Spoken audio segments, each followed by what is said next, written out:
My best friend wouldn't cut her vacation short to be by her dying daughter's side after a suicide attempt. So, I captured it all and ensured she lost custody. Now she's stalking outside her daughter's new house in disguise.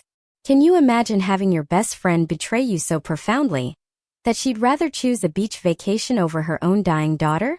Because that's exactly what happened to me, and it spiraled into a nightmare I never saw coming. See, my best friend Reagan had always dreamed of being a mom. It's the crazy thing about all of this. Since we were teenagers, she'd talk nonstop about the kind of mother she'd be, how many kids she'd have. So when her daughter Lily was born, Reagan was over the moon. And honestly, so was I. I'd never seen her glow so bright. Our daughters Lily and my Emma grew up like sisters, spending weekends, holidays, practically living at each other's houses. They were inseparable. Fast forward 15 years. Reagan called, asking if I could watch Lily for a week while she took a solo vacation to Bali. And honestly, it wasn't unusual. Reagan loved her breaks, and like I said, Lily practically lived at my house anyway. The first 2 days were totally fine. Typical teen stuff, Netflix marathons, junk food, you know the drill. But then on day 3, everything just shifted. At dinner, I called Lily down from her room, but there was no answer. Emma said she hadn't seen Lily since lunch, and this really weird, sinking feeling settled in my stomach.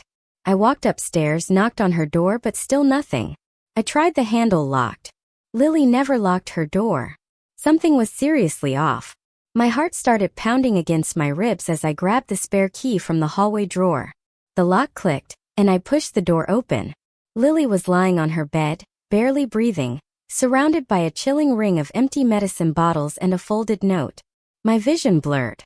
My hands shook so hard I almost dropped my phone as I dialed 911.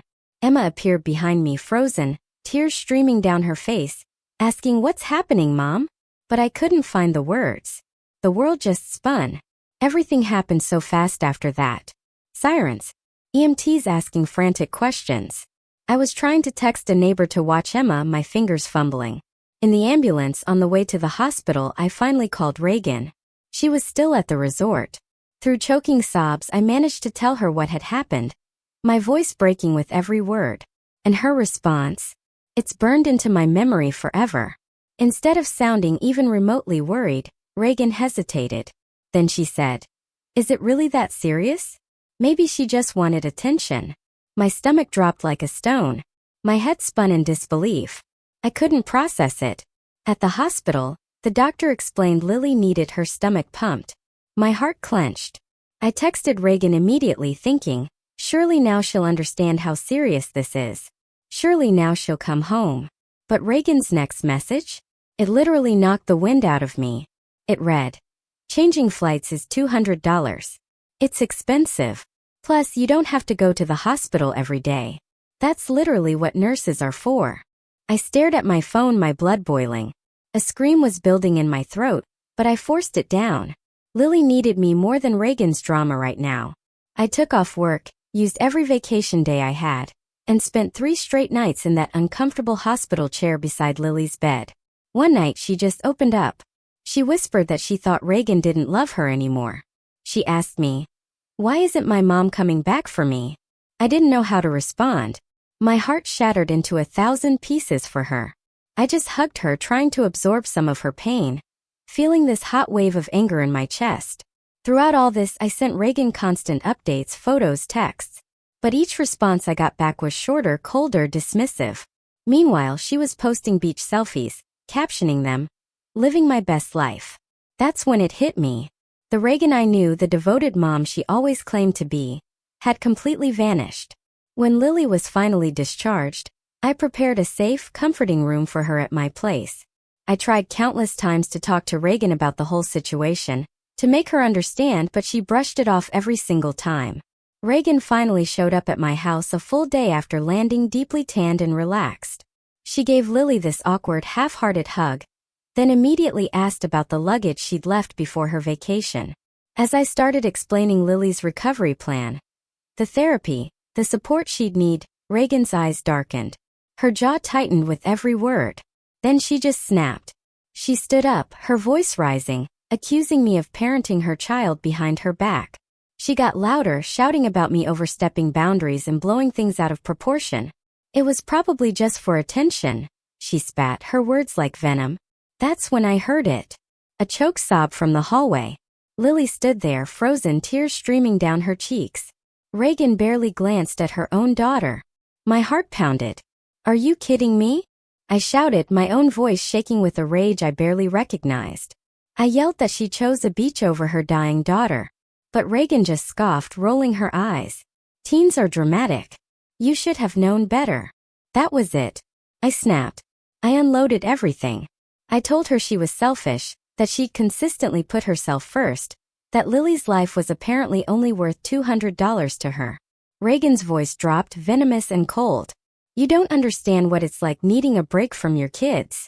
At that exact moment, something between us shattered completely. I saw who Reagan really was. And I knew with absolute certainty our friendship was beyond repair. Reagan grabbed Lily's bag and demanded she leave. But Lily had already locked herself in my bathroom, sobbing uncontrollably, refusing to go. And that's when Reagan completely lost it. She started yelling, accusing me of kidnapping her daughter. And before I knew what was happening, her phone was out, and she was calling the police. The sirens arrived within minutes. Their red and blue lights painted my living room walls in alternating flashes. I stood at the window watching two officers step out of their patrol car, while Reagan paced behind me, her phone still clutched in her hand. They're here, she announced, her voice dripping with satisfaction. Now we'll see who's really in the wrong. I opened the door before they could even knock. The officers, a younger woman with dark hair pulled back, and an older man with graying temples, introduced themselves as Officers Chan and Martinez. Reagan pushed past me, immediately launching into her story. This woman is keeping my daughter against her will, Reagan declared, gesturing wildly. My daughter Lily is only 15, and she's refusing to let her come home with me. I have custody. This is kidnapping. Officer Chan pulled out a notepad while Officer Martinez looked between us. I forced myself to stay calm, even as my hands trembled. Ma'am, can you explain the situation from your perspective? Officer Chin asked me. I took a deep breath and started from the beginning. I explained about watching Lily for the week, finding her after the attempt, the hospital stay, and Reagan's complete absence. But Reagan kept interrupting, twisting every single detail. She's exaggerating, Reagan cut in. Teenagers do these things for attention. I had a pre-planned vacation that I couldn't cancel. She's making it sound worse than it was.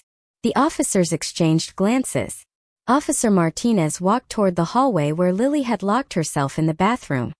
He knocked gently. Lily, this is Officer Martinez. Can you come out and talk to us? There was silence for a long moment before we heard the lock click. Lily emerged, her face red and puffy from crying. She wouldn't look at any of us, just stared at the floor. Lily, your mother says you need to come home, Officer Chen said gently. Is there a reason you don't want to go? Lily's shoulders shook. She opened her mouth and closed it again. Reagan stepped forward.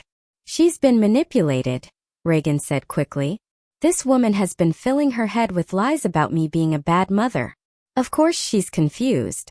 I watched Lily shrink further into herself. The officers looked uncomfortable, clearly unsure how to handle the situation. Without concrete evidence of abuse or immediate danger, they seemed inclined to side with a parent. Lily, I'm sorry, but legally we need to return you to your mother's custody, Officer Martinez said. If there are issues at home, there are proper channels to address them. Lily's head snapped up, panic flooding her features. She looked at me desperately, but what could I do? Reagan was her legal guardian. The system was working exactly as Reagan knew it would. Reagan grabbed Lily's bag from where it sat by the door. Come on, Lily. We're going home. Lily moved like she was walking through quicksand. At the door, she turned back to look at me one last time. The devastation in her eyes made my chest ache.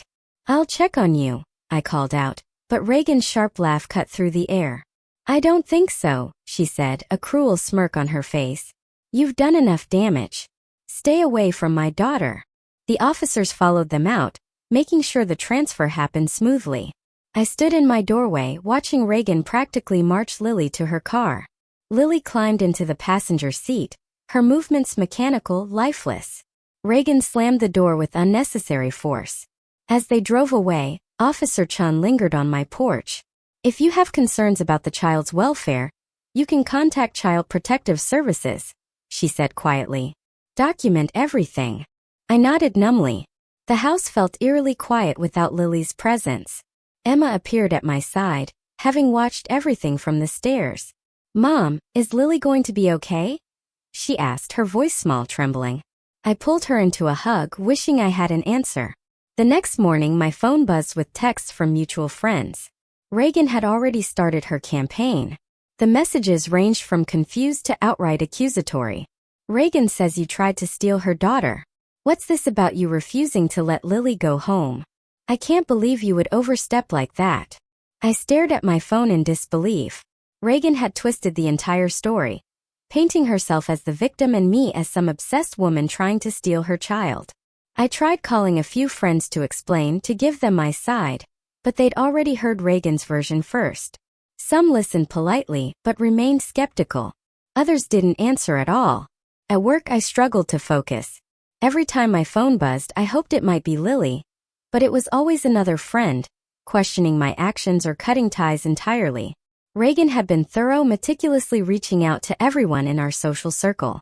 3 days later, Emma came home from school looking shaken.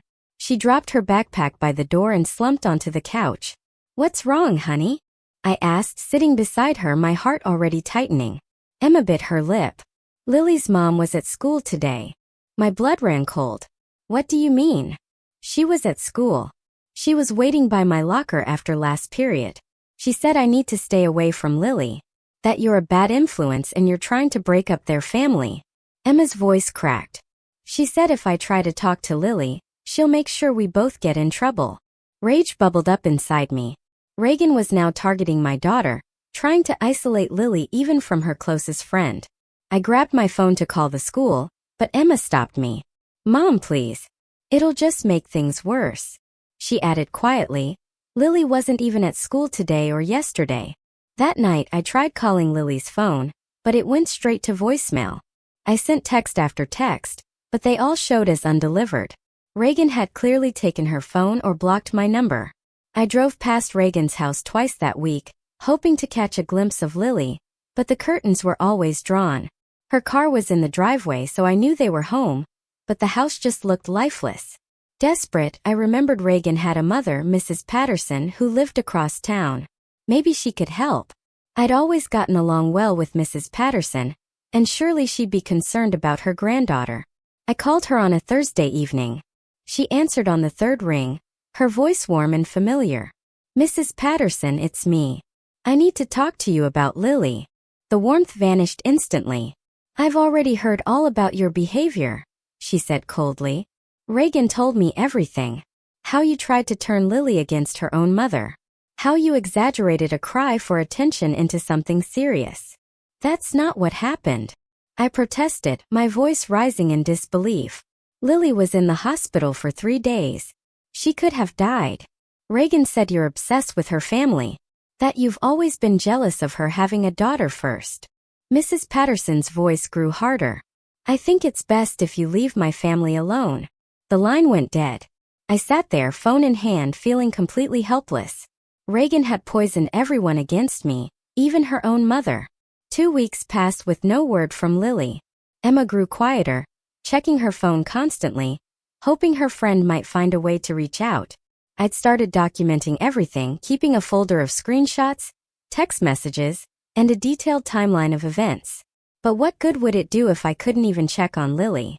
Then on a Wednesday afternoon, Emma burst through the door after school, clutching a folded piece of paper. Mom!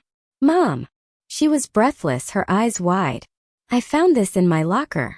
She handed me the paper. It was written in Lily's messy handwriting, clearly done in a hurry. Emma, please give this to your mom. I need help. My mom took my phone and won't let me leave the house. She keeps saying I embarrassed her and ruined her vacation. She won't talk to me except to yell. I don't know what to do. Please help me. Don't let her know you have this. L. My hand shook as I read it. Emma was already pulling out her phone. We have to help her. Emma pleaded. Maybe we can wait. I said, thinking quickly, my mind racing. We need to be smart about this. If Reagan finds out we're communicating with Lily, she'll make things even worse. I made copies of the note, adding it to my documentation. Then I had Emma write a response, keeping it simple and safe. We'd find a way to help. She should stay strong, and if there was an emergency, she should call 911. Emma slipped the note into Lily's locker the next morning. For 3 days, nothing happened. Then another note appeared. This one was longer, more desperate. Lily described how Reagan had become increasingly hostile, alternating between ignoring her completely and launching into tirades about how Lily had ruined her life. She wasn't eating properly, wasn't sleeping. She felt like a prisoner in her own home. I knew we had to act, but carefully. I contacted a family lawyer for advice, showing him all my documentation.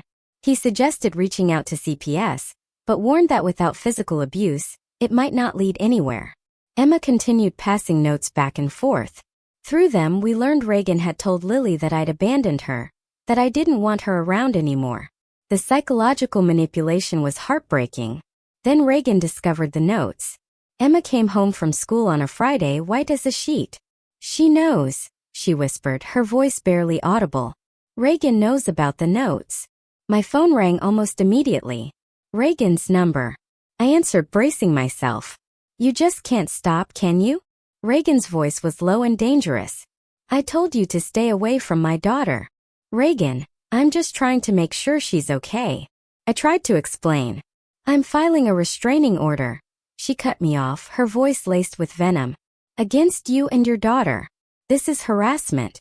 If either of you contact Lily again, I'll have you arrested. You can't do that. We haven't done anything wrong. I yelled. Watch me. The venom in her voice made me shiver. I've already talked to my lawyer. Stay away from my family, or you'll regret it. She hung up. Within days, I was served with papers. Reagan had filed for a restraining order, claiming I was stalking and harassing her family. The accusations were wild, painting me as unhinged and obsessive. She twisted every interaction, every attempt to help Lily, into something sinister. My lawyer said we could fight it, but it would take time and money. Meanwhile, Lily remained trapped. That's when I remembered something Reagan had mentioned years ago. She had a sister, Catherine, who she'd completely cut off contact with. Reagan had always been vague about why, just saying they'd had a falling out, but maybe Catherine would be willing to help. It took some digging, but I found her on social media. Catherine lived 2 hours away. Her profile showed a woman who looked strikingly like Reagan, but with kinder eyes. I sent her a message, not expecting much. To my surprise, she responded within hours. I've been wondering when someone would finally see through Reagan's act. Her message read, "Can we talk?" We spoke on the phone that night. Catherine's story was eerily familiar. Reagan had always been manipulative, even as a child. Catherine had distanced herself after Reagan had spread vicious lies about her to their family, nearly destroying Catherine's relationship with their own parents. I tried to warn people, Catherine said, her voice heavy with a long-held pain. But Reagan's always been good at playing the victim. When I heard she had a daughter, my heart broke for that little girl. I told her everything. Unlike everyone else, Catherine believed me immediately. She'd seen Reagan's patterns before. There's a family reunion next month, Catherine said, her voice gaining a determined edge. Reagan will be there. She can't resist showing off to the family. If we time this right, we can expose her in front of everyone. It was risky, incredibly risky, but it might be our only chance. Catherine and I spent weeks preparing. I organized all my documentation. The hospital records, the text messages showing Reagan's indifference, Lily's desperate notes. Catherine reached out to other family members Reagan had wronged over the years, slowly building a network of support. The reunion was held at their aunt's house on a Saturday afternoon. Catherine had convinced me to come as her plus one. When we arrived, Reagan was already there, holding court in the living room, laughing and chatting as if she didn't have a care in the world. She saw me first. Her face went white, then crimson with rage. "What are you doing here?" she hissed, standing up, her eyes narrowed. "I invited her," Catherine said calmly, stepping beside me, her voice steady. "It's time everyone knew the truth about you, Reagan. You have no right." Reagan started, but Catherine cut her off. No, you have no right. You've hurt enough people. Catherine turned to the room full of relatives. Everyone needs to hear what Reagan's been doing to her daughter. I pulled out my folder, my hand steady despite my racing heart. As I began to speak, showing the evidence, the room grew silent. Reagan tried to interrupt to spin her version, but the documentation spoke for itself. These are lies. Reagan shouted. She's obsessed with my family. She tried to steal my daughter.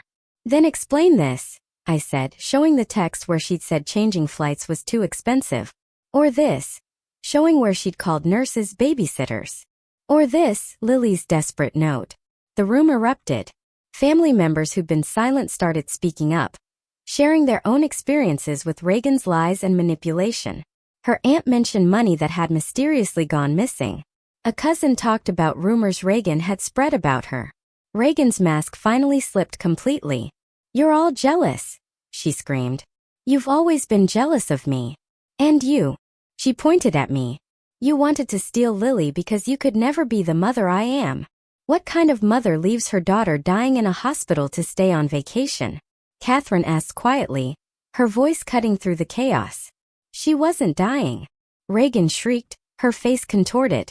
She was being dramatic. She's always been dramatic, needing attention, ruining everything. Do you know how hard it is having a daughter who won't just be grateful? Who makes everything about her pain and her problems? I needed that vacation. I deserved it after putting up with her for 15 years. The room went completely silent. Reagan seemed to realize what she just said, her face draining of color. Did you just say? Their grandmother spoke for the first time, her voice shaking with disgust. That you resented your daughter for attempting to end her life? Reagan tried to backtrack to explain it away, but the damage was done. She'd finally shown everyone who she really was. The grandmother's words hung in the air like a physical presence. Reagan's mouth opened and closed, but no sound came out. For the first time since I'd known her, she had no quick retort, no smooth deflection. I didn't mean it like that, Reagan finally managed, her voice cracking. You're twisting my words. I was stressed, exhausted from dealing with your suicidal daughter. Catherine finished for her, her voice laced with ice. The daughter you left in a hospital bed while you posted beach selfies? Reagan's eyes darted around the room, searching for an ally, but found only disgusted faces. Her uncle stood up from his armchair, his weathered face stern. Reagan, I think you need to leave, he said quietly. And I think you need to seriously reconsider how you're treating that child. You can't kick me out. Reagan's voice rose to a screech. This is my family. We're taking the word of evidence. Her cousin Sarah spoke up, her voice firm. Those texts, Reagan. Your own words. Reagan whirled on me, her face contorted with rage. This is all your fault. You've poisoned them against me, just like you poisoned Lily. Before I could respond, Reagan lunged forward. Catherine stepped between us, but Reagan shoved past her, grabbing for my folder of documentation. Papers scattered across the floor as we struggled. Someone screamed. Hands pulled Reagan back, her uncle and two cousins restraining her as she thrashed. Let me go. Reagan shrieked. That's my private information. She has no right. Reagan, stop. Catherine commanded, her voice sharp. You're only making this worse. Reagan went limp suddenly, then started sobbing. But even through my shock, I could see the calculation in her eyes. She was already planning her next move. Fine, she said, shrugging off the hands holding her. You want to believe her lies? Fine. But Lily is my daughter. Mine. And none of you have any say in how I raise her. She stormed out, slamming the door so hard that a picture fell off the wall. The room remained silent for several moments before Reagan's grandmother slowly bent to help me gather the scattered papers. I'm sorry you had to go through this, she said softly. We should have seen it sooner. What matters now is helping Lily, Catherine said, her voice grim. Reagan's going to retaliate. We need to be ready. She was right. By the time I got home that evening, my phone was flooded with messages. Reagan had gone nuclear on social media, posting a twisted version of events where her entire family had ambushed her, where I had manipulated them all. She tagged mutual friends, former coworkers, even people from our kids' school. Emma met me at the door, her face pale. Mom, it's all over Instagram. Everyone's talking about it. I looked at her phone, my heart sinking. Reagan had posted photos from happier times, her and Lily smiling at birthday parties, family vacations, school events. The captions painted her as a devoted mother being torn from her child by jealous relatives and a vindictive friend. The comments, Emma said quietly. Look at the comments. People who didn't know the full story were rallying to Reagan's defense, calling me horrible names, saying I should be arrested for harassment. Some even suggested I was the reason Lily had attempted to take her own life, that I'd filled her head with negativity about her mother. My phone rang. Catherine, have you seen what she's doing? Catherine asked without preamble. I'm looking at it now. She's already called my workplace. Told them I'm unstable. That I attacked her at a family gathering. My boss wants to see me Monday morning. Catherine's voice was tight with controlled anger. This is what she does. She destroys anyone who challenges her. That night I barely slept. Every time I closed my eyes, I saw Lily's desperate face as Reagan dragged her away. Where was she now? Was she safe? The next morning brought fresh hell. A process server knocked on my door delivering papers. Reagan wasn't just filing a restraining order anymore. She was suing me for defamation, emotional distress, and interference with parental rights. The dollar amount made my head spin. My lawyer reviewed the papers that afternoon, his expression grim. She's throwing everything at the wall to see what sticks. Most of this won't hold up in court, but defending against it will be expensive and time-consuming. I don't care about the money, I said, my voice firm. I care about Lily. I understand, he replied. But Reagan knows that. She's trying to drain your resources. Make you back down. Emma had been quiet all weekend, but Monday morning, she came to me with determination in her eyes. I want to go to the school counselor, she said. Tell them about Lily. Maybe they can do something. Emma, honey, Reagan might come after you too. I warned her. I don't care, her voice was fierce. Lily is my best friend. I can't just do nothing. I drove her to school, proud and terrified in equal measure. But when we arrived, the principal was waiting in the parking lot. I need to speak with you, she said, her expression carefully neutral. There's been a complaint. Reagan had beaten us to it. She'd called the school, claiming I was encouraging Emma to spread lies about her family, that I was using my daughter to harass hers. The principal couldn't ban me from school property, but she strongly suggested I refrain from any involvement in school matters regarding Lily. Emma went to class but texted me at lunch. The counselor had said her hands were tied without direct evidence of abuse. Lily hadn't been to school in over a week now, but Reagan had provided doctor's notes claiming she was ill. That afternoon I sat in my car outside the school, feeling utterly helpless. Then I noticed a familiar car in the parking lot. Reagan's. She was here, probably spinning more lies, tightening her web of control. I was about to leave when I saw her exit the building, but she wasn't alone. A man walked beside her, tall, well-dressed, carrying a briefcase.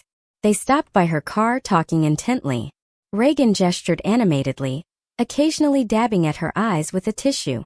I took photos with my phone, zooming in as much as I could. The man handed Reagan some papers which she signed. They shook hands and he left in a separate car. Later, Catherine helped me identify him through some careful social media searching.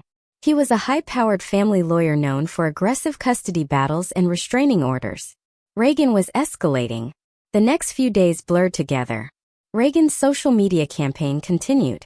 She posted old videos of Lily as a happy child with captions about how she was fighting to save her daughter from toxic influences. Support poured in from people who only knew her version. Meanwhile, my lawyer was costing me a fortune. My boss, initially understanding about my time off, was growing impatient. And worst of all, there was still no word from Lily. Then Emma made a discovery. Mom! She burst into my room one evening, her eyes wide with a mix of excitement and terror. I found Lily's old Instagram account, the one she used to use for art. She showed me the screen. The account had been inactive for months, but suddenly there was a new post. A simple black square with white text. I'm not okay. The post had been up for less than an hour. As we watched, it disappeared. She's trying to reach out, Emma said, her voice trembling. Reagan must have found it and deleted it. We screenshotted everything, adding it to our growing pile of evidence, but it felt like trying to build a house of cards in a hurricane. Every move we made, Reagan countered with 2 of her own. Catherine called with bad news. 3 more family members have gotten threatening letters from Reagan's lawyer. She's claiming the whole family conspired against her at the reunion. My aunt is terrified. She's 72 years old and now she's being threatened with the lawsuit. This is insane, I said, my voice barely a whisper. How can she get away with this? Because she knows most people will back down rather than fight. Legal battles are expensive and exhausting. She's counting on wearing us all down, Catherine explained. But backing down meant abandoning Lily. That wasn't an option. I decided to try a different approach. If Reagan was monitoring all of Lily's online activities, maybe we could communicate another way. I remembered Lily mentioning a friend from art class, Mia, who Reagan didn't know well. Emma reached out to Mia carefully, explaining the situation. Mia was horrified but eager to help. She agreed to try to pass a message to Lily if she saw her. Days passed with no word. Then on a Thursday afternoon, Mia texted Emma. She'd seen Lily at the grocery store with Reagan. Lily looked thin, exhausted, and wouldn't make eye contact. When Reagan went to another aisle, Mia approached Lily quickly. She started crying, Mia reported. She said her mom checks everything, her phone, her computer, even her school assignments. She's not allowed to leave the house except for errands with her mom. She wanted me to tell you she's trying to hang on. The message was heartbreaking but also galvanizing. Lily was still fighting. We had to keep fighting too. That weekend, Catherine discovered something interesting. While researching Reagan's history, she found court records from another state. 15 years ago, before Lily was born, Reagan had been involved in a similar situation with a former roommate. Accusations of harassment, restraining orders, lawsuits, the pattern was identical. She's done this before, Catherine said, her eyes wide with revelation. The roommate eventually dropped everything and moved away. But I tracked her down. She's willing to talk. The former roommate, Jessica, told a chilling story over video call. Reagan had seemed perfect at first. Charming, fun, generous. But when Jessica started dating someone Reagan disapproved of, everything changed. The manipulation, the lies, the legal threats. It all sounded horrifyingly familiar. I spent thousands in legal fees, Jessica said, her voice still tinged with pain. Lost friends who believed her stories. In the end, I just ran. Started over in a new city. I always wondered if I should have fought harder, but I was young and scared. Would you be willing to provide a statement for our case? I asked. Jessica hesitated, then nodded. I've regretted running for years. Maybe this is my chance to make it right. We were building a case slowly but surely. But Reagan wasn't sitting idle. The next Monday, Emma came home from school in tears. Someone had spray-painted "liar" on her locker. Security footage conveniently showed nothing. That camera had mysteriously malfunctioned over the weekend. Then my car tires were slashed while I was at the grocery store. No witnesses, no cameras covering that section of the parking lot. She's trying to intimidate us, my lawyer said. But without proof it's connected to her, our hands are tied. Catherine faced her own harassment. Someone called her workplace repeatedly making complaints. Dead flowers were left on her doorstep. Her social media was flooded with hateful messages from fake accounts. But the worst came when Child Protective Services showed up at my door. We received a complaint, the social worker explained. Allegations that you're emotionally abusing your daughter, forcing her to participate in harassing another family. I felt the blood drain from my face. Reagan was now trying to turn the tables, make me look like the unfit parent. The social worker interviewed Emma privately while I waited, my hands shaking. When they emerged, Emma's eyes were red, but her chin was raised defiantly. Your daughter is very articulate, the social worker said, and very clear about what's been happening. We'll need to follow up, but I don't see any immediate concerns. After she left, Emma hugged me tightly. I told her everything, Mom. About Lily, about Reagan, everything. You did great, honey, I whispered, my voice thick with emotion. I'm so proud of you. But Reagan's attack had shaken me. She was willing to weaponize the very systems meant to protect children. How far would she go? The answer came 2 days later. I was leaving work when I noticed a car following me. It stayed several cars back but took every turn I did. My heart racing, I drove to the police station instead of home. The car disappeared. When I got home, Emma was already there with Catherine. Their faces were grim. "Lily's in the hospital," Catherine said, her voice tight. "Reagan posted about it. Claims Lily had another attention-seeking episode and blames us for triggering it." I sank into a chair, my legs suddenly unable to support me. "Is she okay?" "We don't know," Catherine replied.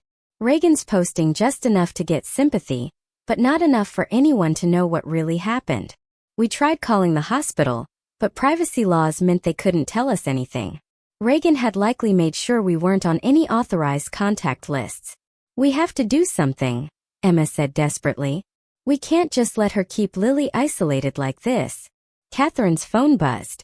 She looked at it, her eyes widening. "It's my cousin at the hospital. She works in administration. She can't give us details, but she says we should come now." We raced to the hospital, my mind spinning with worst-case scenarios. What had happened? Was Lily okay? At the hospital, Catherine's cousin met us in the lobby. She couldn't violate HIPAA laws, but she could tell us that Lily had been admitted for a mental health evaluation, and that Reagan was currently meeting with doctors. We waited in the lobby, unwilling to leave. Hours passed. Then, unexpectedly, a doctor approached us. "Are you Lily's family?" he asked. "I'm her aunt," Catherine said quickly. "This is a close family friend." The doctor looked troubled. "I shouldn't be talking to you, but that young lady asked me to. She's quite insistent that her mother is lying about what happened." My heart leaped. "Is she okay?" "Physically, yes. But she's made some serious allegations about her home situation. We're required to investigate, but her mother is resistant to our concerns." Before he could say more, Reagan appeared around the corner, her face contorted with rage when she saw us. "Get out!" she screamed. "Get away from my daughter." "Security!" "Ma'am, please calm down," the doctor said, his voice firm. "Your daughter has specifically asked." "My daughter is mentally ill," Reagan shrieked, cutting him off. "These people have driven her to this. They're the reason she's here." Security arrived, looking uncertain. Reagan was Lily's legal guardian, and we had no official right to be there. As we were escorted out, I heard the doctor say quietly to Reagan, "We'll need to involve social services. Your daughter's allegations are serious." Reagan's response was venomous. "You'll be hearing from my lawyer. How dare you believe a disturbed teenager over her mother?" In the parking lot, we regrouped. This was a turning point. Lily had spoken up to medical professionals. There would be an official record now. "Reagan's going to go scorched earth," Catherine predicted. "We need to be ready." She was right. Within hours, Reagan had posted a rambling social media manifesto about the hospital trying to steal her daughter, about conspiracies against her, about how everyone was jealous of their bond. She announced she was pulling Lily out of the hospital against medical advice. My lawyer called within minutes. "This is actually good for us. She's showing instability. Keep documenting everything." But I wasn't thinking about legal strategies. I was thinking about Lily, trapped with an increasingly unstable Reagan. That night, unable to sleep, I drove past Reagan's house. The lights were on, and I could see shadows moving behind the curtains. Was Lily okay? Was she safe? As I sat there, my phone buzzed. A text from an unknown number. "She's taking me away. I don't know where. Please don't stop fighting for me. L." My blood ran cold. I immediately forwarded the message to my lawyer and Catherine. If Reagan was planning to run with Lily, we had to act. I called the police, but they said without evidence of immediate danger, there was nothing they could do. Reagan had custody. She could travel with her daughter. The next morning, Reagan's house was empty. Her car was gone. Neighbors reported seeing her loading suitcases in the middle of the night. "She's running," Catherine said, her voice grim. "She knows the walls are closing in." We mobilized quickly. Catherine reached out to every family member, asking them to watch for Reagan. I contacted the school, informing them of the situation. My lawyer began emergency proceedings for a welfare check. Emma was distraught. What if we never find them? What if Reagan hurts her? "We'll find them," I promised, praying I was right. The break came from an unexpected source. The grocery store clerk who'd seen Lily with Reagan called Emma's friend, Mia. She'd overheard Reagan on the phone booking a rental cabin 2 hours north. It wasn't much, but it was a lead. Catherine and I decided to drive up just to verify they were there. We'd be careful, not violate any restraining orders, just confirm their location for authorities. The cabin was isolated, surrounded by woods. Reagan's car was parked outside. We stayed back, observing from a distance when we saw movement in the window. Lily looking out. Our eyes met across the distance. She pressed her palm against the glass, and I saw her mouth the word, "Help." Then Reagan appeared, yanking her away from the window. The curtain snapped shut. "We have to call the police," Catherine said, her voice tight with urgency. "Now." But as I reached for my phone, Reagan's front door flew open. She stood there, wild-eyed, something glinting in her hand. "I knew you'd come," she screamed. "I knew you couldn't leave us alone." She started toward us and we scrambled back to our car. As we drove away, I called 911, reporting the situation, Reagan's unstable behavior, our concerns for Lily's safety. "Units are on the way," the dispatcher assured me. We waited at a safe distance until we saw the police cars arrive. 2 officers approached the cabin while we watched, hearts pounding. Reagan must have seen them coming. She emerged with Lily, gripping her daughter's arm tightly. Even from a distance, we could see her animated gestures, no doubt spinning another story. But then Lily did something incredibly brave. She pulled away from Reagan and ran to the officers, gesturing frantically. Reagan tried to grab her, but one officer stepped between them. The conversation continued for what felt like hours. More police arrived, then an ambulance. Finally, one officer approached our car. "The young lady has made some serious allegations. We're taking her for a medical evaluation and getting CPS emergency involved. The mother is not handling it well." We watched as Reagan was placed in a separate police car, still screaming about kidnapping and conspiracies. Lily was helped into the ambulance, a female officer staying with her. "Can we see her?" I asked, my voice choked. "Not yet," the officer replied.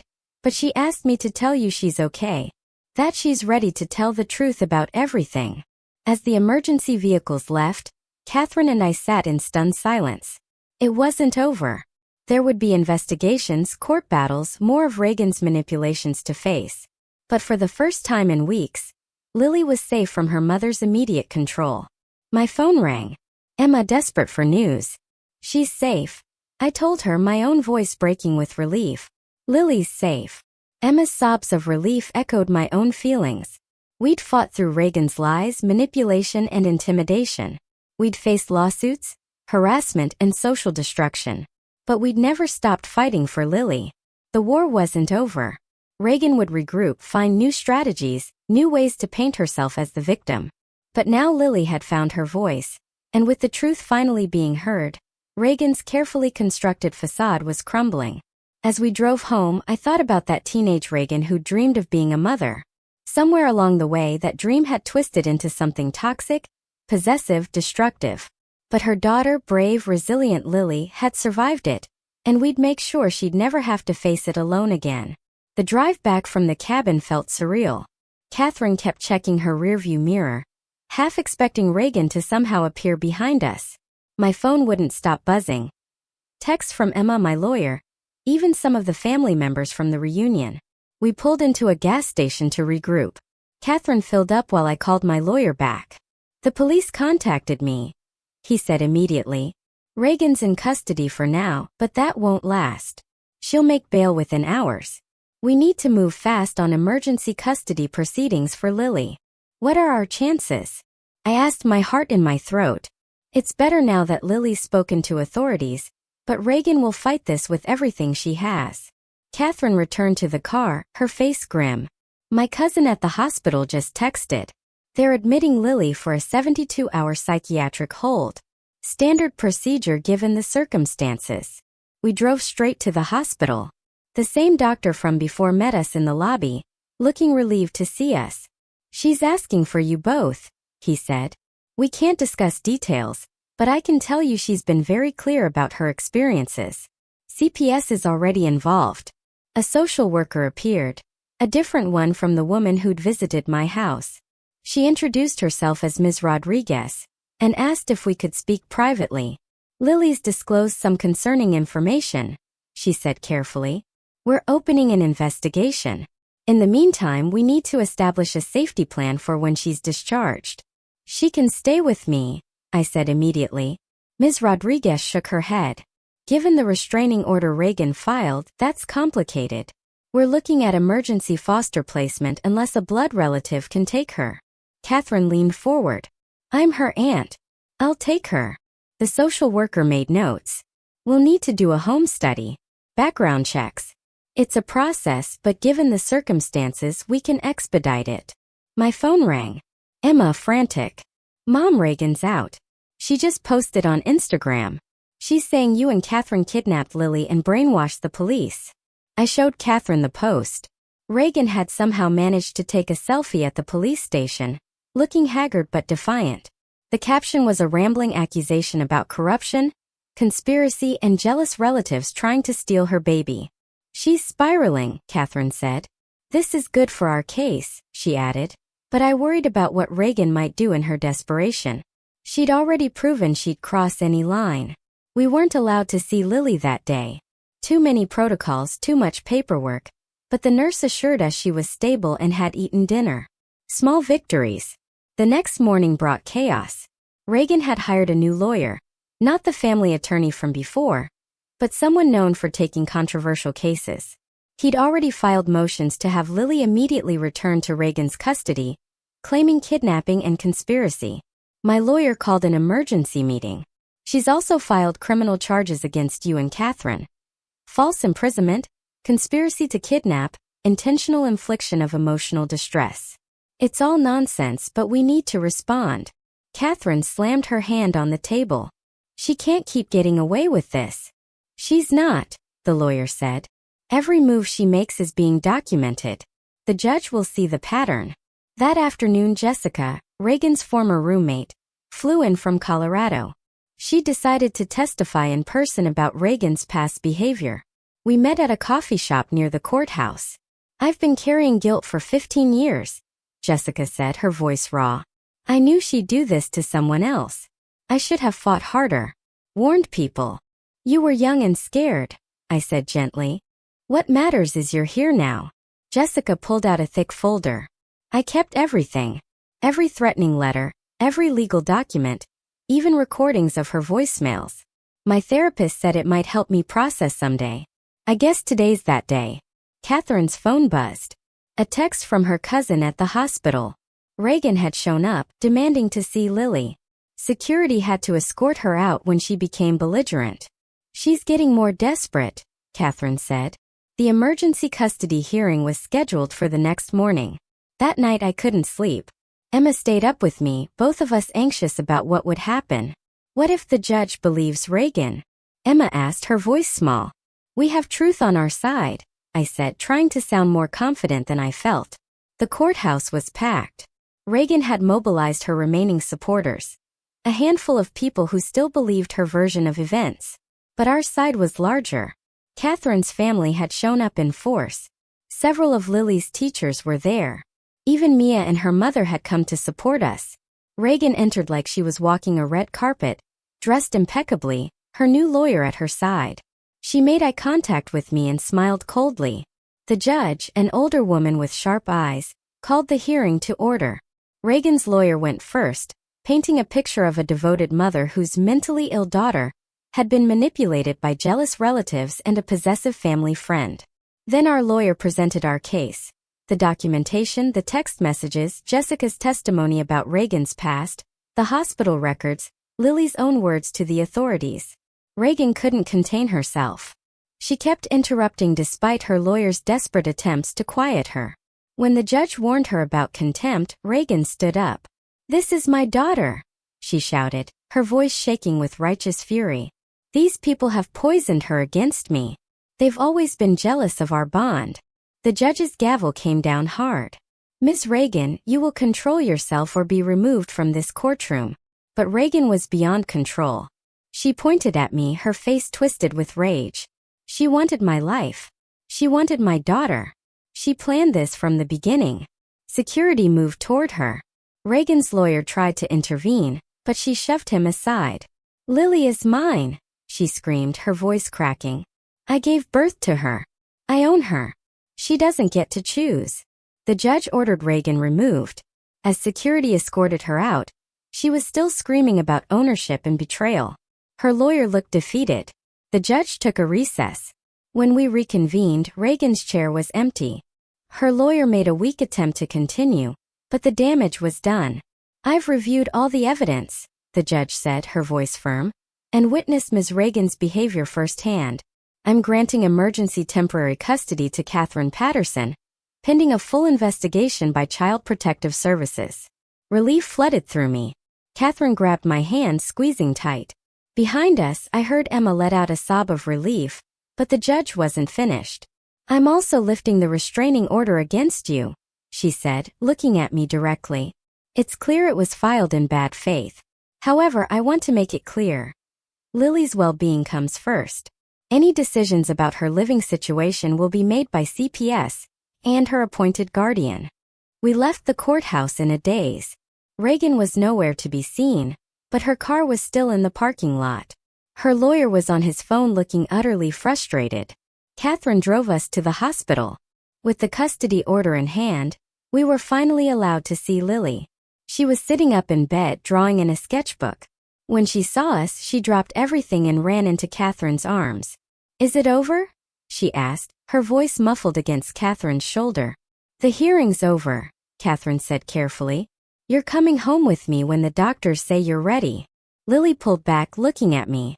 "What about my mom?" I chose my words carefully. "She's going to get help. Right now, we're focused on making sure you're safe and healthy."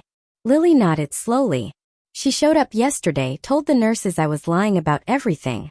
When they wouldn't let her see me, she started screaming about lawsuits." She paused. "It was actually kind of a relief. They all saw what she's really like." We spent an hour with Lily, carefully avoiding heavy topics. She showed us her drawings, abstract pieces that seemed to capture her emotional journey. Emma would be allowed to visit tomorrow, which brightened Lily's spirits considerably. As we left, Ms. Rodriguez intercepted us. "Reagan's been making threats," she said quietly. "Nothing specific enough for arrest, but concerning. We're recommending a security plan for when Lily's discharged." That night, Reagan's social media went dark. All her accounts disappeared. It should have been reassuring, but it made me nervous. Reagan didn't retreat. She regrouped. The next day, while Emma visited Lily at the hospital, I helped Catherine prepare her house. We set up a guest room, bought groceries, tried to make everything as welcoming as possible. Catherine's phone rang. Her elderly aunt, voice shaking. "Reagan just left here. She was asking for money, saying she needed it for a new lawyer. When I said no, she became nasty. Accused me of betraying her. We called the lawyer immediately. He advised documenting everything and varying our routines. Reagan was becoming unpredictable. That evening, my phone rang from an unknown number. Against my better judgment, I answered. "You think you've won?" Reagan's voice was different, flat, emotionless. "But this isn't over. I know judges. I know lawyers. I'll get her back." "Reagan, you need help," I pleaded. "I need my daughter, and I'll do whatever it takes." The line went dead. I reported the call immediately. The police took a report, but said without a direct threat, their hands were tied. Lily was discharged the next morning. Catherine and I picked her up together, both of us scanning the parking lot nervously, but there was no sign of Reagan. Lily was quiet on the drive to Catherine's house. When we arrived, she stood in the driveway for a moment, just breathing. "It feels different," she said softly. "Safer." The first few days were an adjustment. Lily jumped at every car door slam, checked locks obsessively. Catherine was patient, giving her space while making sure she felt supported. Emma visited daily after school, watching them together doing homework, laughing at videos, just being teenagers. It reminded me what we were fighting for. Then Reagan surfaced again. Catherine's neighbor called. Someone had been sitting in a car outside the house for hours. By the time police arrived, the car was gone, but the neighbor had taken photos. It was Reagan, wearing sunglasses and a hat, but unmistakably her. The restraining order Catherine filed was granted immediately, but paper didn't feel like much protection against Reagan's escalating behavior. The next week brought a new development. Reagan's mother, Mrs. Patterson, reached out to Catherine. She wanted to meet to apologize, to understand what had really happened. We met at a neutral location, a quiet restaurant downtown. Mrs. Patterson looked older than I remembered, worn down by recent events. I believed her, she said, tears in her eyes. My own daughter, and I believed every lie. Even when things didn't add up, I made excuses. She pulled out her phone, showing us text messages from Reagan. Demands for money, threats when refused. Accusations that everyone had turned against her. She needs help, Mrs. Patterson said, her voice heavy with sorrow. But she won't accept it. She's convinced everyone else is the problem. What about Lily? Catherine asked. Do you want to see her? Mrs. Patterson nodded eagerly. If she'll have me. I understand if she doesn't trust me. I failed her when she needed family most. We arranged a meeting at Catherine's house. Lily was nervous but agreed. The reunion was tentative at first, but when Mrs. Patterson apologized, truly genuinely apologized, taking responsibility for not seeing the truth, something shifted. I should have known, Mrs. Patterson said, her voice filled with regret. The way Reagan talked about you even as a baby, like you were a possession, not a person. I thought it was just new mother intensity. Lily listened, processing. I used to think it was my fault. That if I was a better daughter, she'd love me the way other moms love their kids. Oh, sweetheart. Mrs. Patterson pulled her into a hug. None of this was ever your fault. Progress came slowly. Lily started therapy. Catherine enrolled her in a new school for a fresh start. Emma remained her constant. Their friendship stronger for having weathered the storm. Reagan's harassment continued but became less direct. Fake social media accounts spreading lies, anonymous letters to Catherine's employer, complaints filed with various agencies. All dismissed but time-consuming to address. Then came the final custody hearing. 3 months after that night at the cabin, we were back in court. Reagan had a new lawyer again, her fourth. She'd lost weight. Her designer clothes replaced with conservative suits meant to project stability. The courtroom was packed again. This time the evidence was overwhelming. Lily's therapist testified about the emotional abuse. Teachers described the profound change in Lily since leaving Reagan's care. Ms. Rodriguez presented her investigation findings. When Lily herself took the stand, the courtroom was silent. She spoke clearly, describing years of manipulation, control, and emotional neglect. She talked about the vacation, the hospital, the isolation that followed. I love my mom, Lily said, looking directly at Reagan, her voice trembling but firm. But I'm scared of her. She doesn't see me as a person, just something she owns. Reagan's mask slipped. For just a moment, rage flashed across her face before her lawyer touched her arm, reminding her the judge was watching. The judge's decision was swift. Permanent custody to Catherine. Supervised visitation only if Reagan completed therapy and parenting classes. A permanent restraining order protecting Lily, Catherine, Emma, and me. Reagan stood up slowly. This isn't over, she said, loud enough for everyone to hear. Her lawyer grabbed her arm, but she shook him off, walking out with her head high. But I saw her hands shaking. Outside the courthouse, our group celebrated quietly. Lily hugged everyone, tears streaming down her face, but they were tears of immense relief. Is it really over? She asked, looking up at Catherine.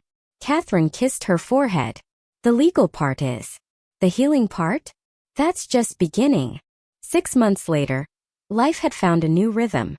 Lily thrived at her new school, her art gaining recognition. Emma and she remained inseparable. Catherine had become the mother figure Lily always deserved. Reagan had disappeared after the final hearing. Some said she'd moved out of state. Others claimed she was still around, watching, waiting. Her social media remained dark. I still checked my rearview mirror more than necessary. Still felt my heart race when unknown numbers called. The trauma of those months didn't just vanish with a court order. But watching Lily laugh with Emma, seeing her confidence grow, making plans for college, it had all been worth it. She'd survived. We all had. The last time I saw Reagan was at a grocery store almost a year after everything began. She was thinner, her hair different, but I knew her instantly. Our eyes met across the produce section. For a moment, neither of us moved. Then she turned and walked away, leaving her half-filled cart behind. I stood there shaking, waiting for a confrontation that never came. When I finally made it to my car, I called Catherine. "She's still here," I said, my voice barely a whisper. "I know," Catherine replied. "Lily saw her outside the art supply store last week, just watching." "What do we do?" I asked. "We keep living. Keep protecting Lily. Keep documenting everything." Catherine paused. She lost. But people like Reagan don't accept defeat. They just wait for another opportunity. It wasn't the closure I'd wanted. No neat ending where Reagan got help and became the mother Lily deserved. No reconciliation or growth. Just an uneasy truce. Always watching for the next move. But Lily was safe, loved, free to be herself without fear of her mother's reaction. She had Catherine, her grandmother, Emma, and me. A real family chosen and fought for. Some nights I still dream about that hospital room. About Reagan choosing the beach over her dying daughter. I wake up angry all over again. But then I remember Lily's art show last month. How she glowed with pride, surrounded by people who truly loved her. Reagan had tried to destroy everyone who challenged her. She'd wielded lawsuits and lies like weapons. Turned systems meant to protect children into tools of control. She'd very nearly won. But love, real love, not the possessive obsession Reagan called love, was stronger. It made us fight when giving up would have been easier. It brought together strangers like Jessica and family like Catherine. It gave Lily the courage to speak her truth. The war might not be over. Reagan might still be out there planning her next move. But for now, Lily was healing, living, thriving. And that was victory enough for us. What would you have done if you were in my shoes, facing this kind of betrayal and manipulation? I really want to hear what you think down in the comments below.